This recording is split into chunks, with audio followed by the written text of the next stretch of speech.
Assalamualaikum warahmatullahi wabarakatuh. The Muslim Ways. Alhamdulillah, pada video kali ini sudah sampai di bagian kedua dan ketiga sekaligus, yaitu ayat 10 sampai 18 dan ayat 19, bahasan pertama surah Al-Muzammil yang pada video sebelumnya sudah dibahas bagian pertama, bahasan pertama yang terdapat di surah ini. Perlu saya remind sedikit, tema surah Al-Muzammil terdapat dua pokok bahasan, yaitu ayat 1-19 dan ayat 20. Bahasan pertama terdiri dari tiga bagian, yaitu ayat 1-9, ayat 10-18, dan ayat 19. Bahasan kedua adalah ayat 20, karena ayat ini diturunkan terpisah dalam periode waktu yang cukup lama. Baik, langsung saja kita simak tafsir dan terjemahan setiap ayatnya. Ayat 10 yang artinya, "Dan bersabarlah Muhammad terhadap apa yang mereka katakan dan tinggalkanlah mereka dengan cara yang baik." Allah Subhanahu wa Ta'ala berfirman memerintahkan kepada Rasulullah SAW untuk bersabar terhadap ucapan orang-orang yang mendustakannya dari kalangan orang-orang yang kurang akalnya dari kaumnya, dan hendaklah dia menjauhi mereka dengan cara yang baik. Ayat 11 yang artinya, "Dan biarkanlah aku yang bertindak terhadap orang-orang yang mendustakan, yang memiliki segala kenikmatan hidup, dan berilah mereka penangguhan sebentar." Maksudnya pada ayat ini Allah Subhanahu wa Ta'ala berfirman kepada nabinya yang isinya mengandung ancaman terhadap orang-orang kafir dari kalangan kaumnya, dan dia adalah Tuhan yang maha besar, tiada sesuatu pun yang dapat bertahan terhadap murkanya. Dan Allah Subhanahu wa Ta'ala menekankan kepada Nabi Muhammad SAW, yakni biarkanlah aku saja yang akan bertindak terhadap orang-orang yang mendustakan itu, padahal mereka adalah orang-orang yang hidup mewah dan mempunyai harta yang banyak. Seharusnya mereka lebih taat ketimbang orang lain, mengingat mereka mempunyai semua sarana dan dapat menunaikan hak-hak yang tidak dimiliki oleh selain mereka. Pada kalimat "dan berilah mereka penangguhan sebentar", maknanya yakni memberikan mereka sedikit waktu, seperti semakna yang disebutkan di ayat firman Allah berikut, yang artinya, "Kami biarkan mereka bersenang-senang sebentar, kemudian kami paksa mereka masuk ke dalam siksa yang keras." Surah Luqman ayat 24. Kemudian dilanjutkan ayat berikutnya, ayat 12 yang artinya, "Sungguh di sisi kami ada belenggu-belenggu yang berat dan neraka yang menyala-nyala." Yakni yang dimaksud dengan kalimat angkalan ialah belenggu-belenggu menurut Ibnu Abbas, para sahabat dan ahli tafsir lainnya. Dan begitu juga dengan kalimat akhir, yaitu api yang menyala-nyala dengan hebatnya. Ayat 13 yang artinya, "Dan ada makanan yang menyumbat di kerongkongan dan azab yang pedih." Ibnu Abbas mengatakan bahwa makna yang dimaksud adalah makanan yang tertahan di tenggorokan, tidak dapat masuk dan tidak dapat keluar. Ayat 14 yang artinya, "Ingatlah pada hari ketika bumi dan gunung-gunung berguncang keras, dan menjadilah gunung-gunung itu seperti onggokan pasir yang dicurahkan."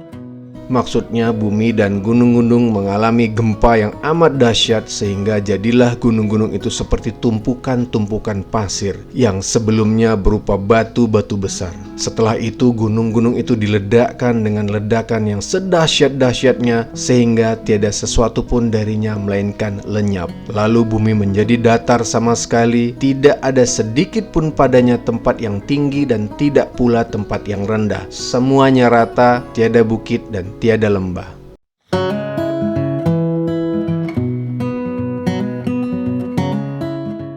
Ayat 15 yang artinya, "Sesungguhnya kami telah mengutus seorang Rasul, Nabi Muhammad SAW, kepadamu yang menjadi saksi terhadapmu, sebagaimana kami telah mengutus seorang Rasul kepada Fir'aun."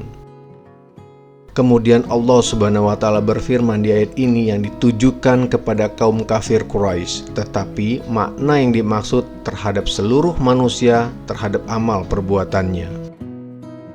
Ayat 16 yang artinya, "Namun Fir'aun mendurhakai Rasul itu, maka kami siksa dia dengan siksaan yang berat." Ibnu Abbas, Mujahid, Qatadah, As-Saddi, dan As-Sauri telah mengatakan sehubungan dengan makna ayat ini maksudnya ialah siksaan yang keras. Maka hati-hatilah kamu jangan mendustakan Rasul ini, yang akibatnya kamu akan ditimpa azab seperti azab yang menimpa Fir'aun yang telah disiksa oleh Allah Subhanahu wa Ta'ala dengan siksaan dari Tuhan yang Maha Perkasa lagi Maha Kuasa.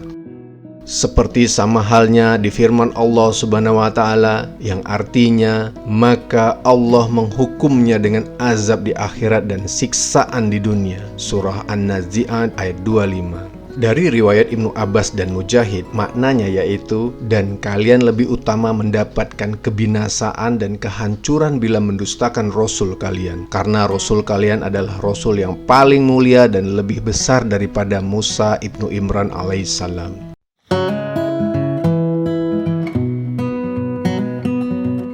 Ayat 17 yang artinya, lalu bagaimanakah kamu akan dapat menjaga dirimu jika kamu tetap kafir kepada hari yang menjadikan anak-anak beruban? Pada kalimat, lalu bagaimana kamu dapat melindungi dirimu dari siksaan jika kamu kafir pada hari yang membuat anak-anak beruban? Ibnu Jarir mengutip dalam bacaan Ibnu Mas'ud yang membuat anak-anak beruban jika kamu kafir kepada Allah Subhanahu wa Ta'ala dan tidak bersaksi tentang Dia.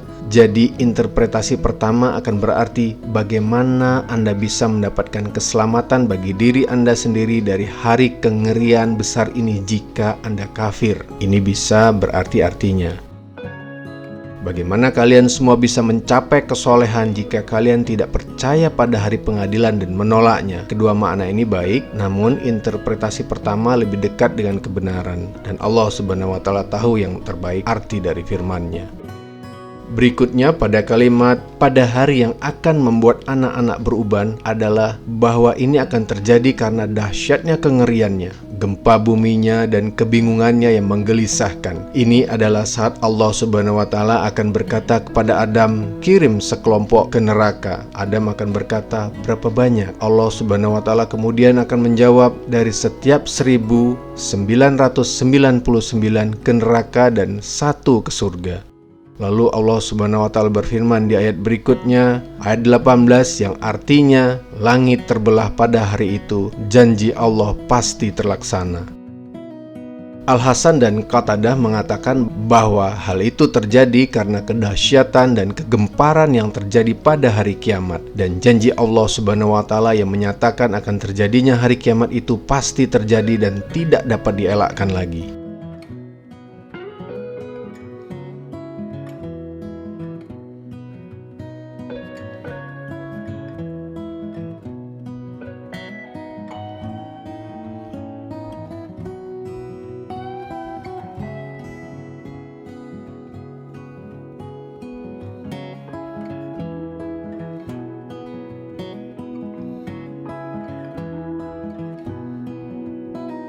Kita lanjut langsung ke ayat 19 yang artinya, sungguh ini adalah peringatan, barang siapa menghendaki, niscaya dia mengambil jalan yang lurus kepada Tuhannya.